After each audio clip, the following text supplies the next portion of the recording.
ప్రభునందు నాకు అత్యంత ప్రియమైనటువంటి వాళ్ళారా, మన ప్రభువును రక్షకునేటువంటి యేసుక్రీస్తు వారి యొక్క శుభనామంలో మీ అందరికీ నా హృదయపూర్వకమైన శుభములు వందనములు తెలియజేస్తున్నాను. ఉదయకాల సమయంలో దేవుని వాక్యాన్ని ధ్యానం చేసుకుందాం. ఈరోజు వాక్య ధ్యానం కొరకు మనం తీసుకున్నటువంటి లేఖన భాగము యోహాను సువార్త 14వ అధ్యాయం 6వ వచనం చదువుకుందాం. యేసు, నేనే మార్గమును సత్యమును జీవమును, నా ద్వారానే తప్ప ఎవడనో తండ్రి వద్దకు రాడు. ఆమేన్. దేవుని నామమునకు మహిమ కలుగును గాక. ఇక ఈ వాక్య భాగాన్ని మనం గమనించినట్లయితే ప్రభువైన యేసుక్రీస్తు వారు స్వయంగా చెప్పినటువంటి మాటలు. నేనే మార్గాన్ని, నేనే సత్యాన్ని, నేనే జీవాన్ని, నా ద్వారా తప్ప ఎవడనో తండ్రి వద్దకు రాడు అని చెప్పి దేవుని వాక్యం ఇక్కడ సెలవిస్తుంది. ఎందుకంటే ప్రియారా, పరలోకానికి మనం చేరటానికి ఉన్న ఒకే ఒక మార్గము మన ప్రభు అయినటువంటి యేసుక్రీస్తు. చాలామంది మన క్రైస్తవ్యాన్ని ఇది ఒక మతంగా భావించి అపోహపడుతూ ఉంటారు. కానీ వాస్తవంగా ఇది మతం కాదు, ఒక మార్గము, ఒక చక్కనైన మార్గంలో మరి సత్యమైన మార్గంలో ప్రభు యొద్దకు చేరే మార్గాన్ని చూపించే ఒక మార్గం తప్ప ఇది ఎలాంటి మతం కాదు, మరొకటి అంతకంటే కాదు.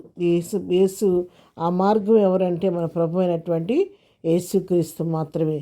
ఆయన ద్వారా తప్ప మరి ఎవరి వల్ల మనకు రక్షణ కలుగదు. కాబట్టి యేసు ద్వారానే మనకి దేవుని దగ్గరికి వెళ్ళడానికి మార్గము కలుగుతుంది. నేనే సత్యం అంటున్నాడు. అవును, ఆయన సత్యము, ఆయనే సత్యము.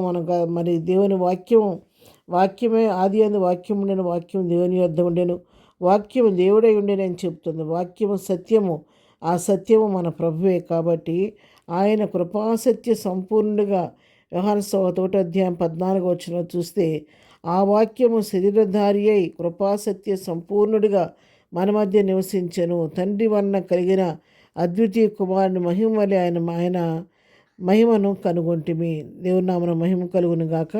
దేవుని వాక్యమే దేవుడు, దేవుడే వాక్యం. కాబట్టి ఆయన కృపాసత్య సంపూర్ణుడిగా మన మధ్య నివసిస్తున్నటువంటి దేవుడు. కాబట్టి సత్యము కూడా ఆయనే. మూడవదిగా చూస్తే జీవమును నేనే అంటున్నాడు. జీవం ఆయన. అవును, యోహాను సువార్తలోనే 1వ అధ్యాయంలో మనం చూస్తే 3వ వచనం 4వ వచనం చదువుకుందాము. ఆయనలో జీవముండెను, ఆ జీవం మనుషులకు వెలుగై ఉండెను. ఆమేన్. ఆయనలో జీవం ఉంది.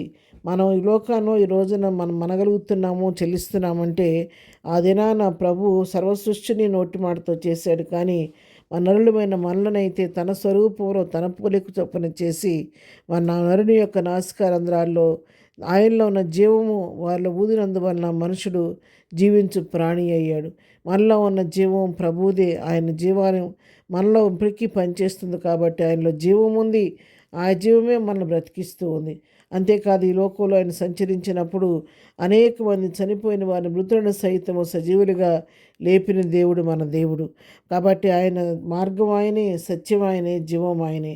ఆయన తప్ప వేరొక దేవుడు మనకు లేడు. మరి క్రింద ఆకాశం అందే కానీ, ఆ కింద భూమి మీదే కానీ, భూమి కింద లోకంలోనే కానీ ఎక్కడ కూడా దేవుని కంటే మరొక నామం ఎక్కడ లేదని దేవుని వాక్యం సెలవిస్తుంది. దేవుడు ఆయన్ని అధికంగా హెచ్చించి అనునాముల కంటే పైనామాన్ని ప్రభువుకు అప్పగించాడు. ప్రభు ద్వారా తప్ప మరెవరి వల్ల మనకు రక్షణ కలగదు. కాబట్టి ఏసే మార్గము, ఏసే సత్యము, ఏసే జీవము, నా ద్వారానే తప్ప ఎవడనో తండ్రి వద్దకు రాడని ప్రభు చెప్పినట్టుగా ఉంటున్నారా. ప్రభు ద్వారా తప్ప మరి ఎవరి వల్లనో మనం దేవుని వద్దకు చేరలేం. ఫిలిప్పీలకు రాసిన పత్రిక 2వ అధ్యాయం 11వ వచనం 10వ వచనం చదువుతున్నాను.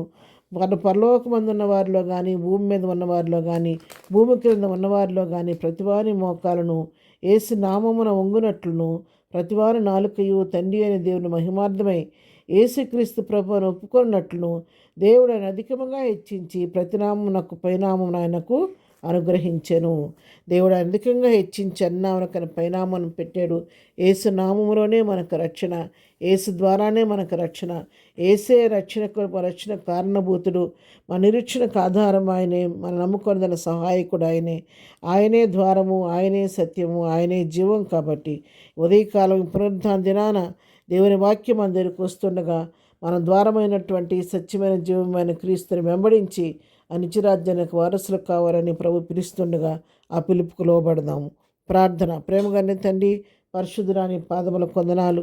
ఉదయకాల దీవులతో నింపండి నాయన. ఈ దినం పునరుద్ధానపు దీవెనతో నింపండి. మా రాకపోకల్లో తోడుగుండండి. ప్రతి ఆరాధనలో మీరు నుండి మహిమ పొందండి. ప్రతి వారికి నీ రక్షణ మార్గంలో చూపించిన నాయన, నీవే మార్గం సత్యం జీవం కాబట్టి ప్రభా, నీ వైపు తిరిగి అనేకులు రక్షణ పొందే కృప దయచేయండి. ఇద్దరు దీవులతో ప్రతి వారిని నడిపించండి. ఇద్దరు బర్త్డే మ్యారేజ్ చేసుకున్న బిడ్డలను దీవించి ఆశీర్వదించి కృప చూపించమని యేసునామములో ప్రార్థించి అడిగి పొందుకొని ఉన్నాము తండ్రి. ఆమెన్. ప్రభు కృప సదాకాలం మనందరికీ తోడయుండి నడిపించనుగాక. ఆమెన్.